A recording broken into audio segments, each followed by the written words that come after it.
В начале учебного года в Бостонском университете профессор Эндрю Митчелл устроил традиционное испытание для аспирантов, представив им громоздкое уравнение, много лет считавшееся неразрешимым.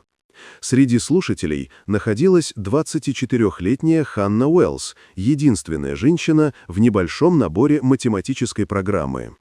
Она не проявляла эмоций, но внимательно оценивала ситуацию, прекрасно понимая, как любит профессор демонстрировать свое превосходство. Ханна выросла в Нью-Йорке в семье ученых и с детства разбирала сложные задачи вместе с дедом.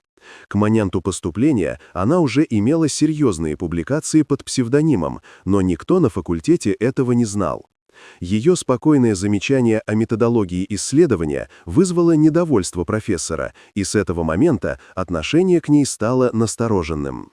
Остальные студенты, в основном выходцы из элитных школ, быстро создали замкнутые группы, в которые ее не принимали.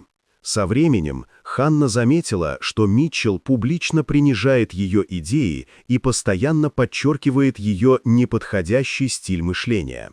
Когда она обнаружила ошибку в одной из его любимых теорем, профессор лишь отмахнулся. Но сторонний ученый, которому она отправила свои вычисления, подтвердил их правильность. Ханна поняла, что открытое противостояние пока преждевременно, и продолжила работать в одиночку. Ее единственным союзником стал аспирант-физик Маркус Дэниелс, который тоже сталкивался с предубеждением. Он первым узнал, что Ханна по ночам пытается подступиться к неразрешимому уравнению профессора. Девушка постепенно выстраивала междисциплинарный подход, объединяя теорию чисел, топологию и квантовые принципы, комбинацию, которой раньше никто не пробовал. Через несколько месяцев она сделала ключевое открытие. Уравнение содержало скрытую симметрию, которую можно было выявить только нестандартным способом. Ханна аккуратно оформила полное решение и передала его на независимую экспертизу 3 признанным специалистам, получив подтверждение его корректности. Она также задокументировала весь процесс, чтобы исключить попытки присвоения. На ежегодном математическом симпозиуме в Бостоне профессор Митчелл собирался читать доклад о границах современного анализа. Именно там Ханна представила свое решение публично, ясно, строго и непререкаемо. Ученые в зале быстро осознали масштаб ее идеи.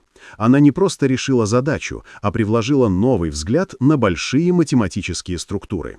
Митчелл, пытавшись оспаривать ее работу, столкнулся с тем, что эксперты уже подтвердили ее правильность. Так рухнула его 20-летняя репутация. Расследование вскрыло его многолетние злоупотребления властью, и он был отстранен. Ханна же получила предложение из ведущих университетов и через несколько месяцев начала работать в Стэнфорде, где развивала новый подход, вдохновляя молодых математиков. Ее работа стала основой для новых учебных программ, а сама Ханна учредила фонд поддержки студентов из недопредставленных групп. Через год она выступала на международных конференциях, рассказывая о том, как предвзятость ограничивает науку сильнее, чем сложность уравнений. Она доказала не только математическую теорему, но и то, что талант не привилегия избранных. В городе, где когда-то ее недооценивали, теперь изучали ее работы. Так Ханна Уэллс изменила не одно уравнение, она изменила правила игры. Вот такая удивительная история. Дорогие друзья, напишите в комментариях, откуда вы смотрите это видео. А если вам понравилось видео, поставьте лайк, а также подписывайтесь на канал. Впереди еще много интересного.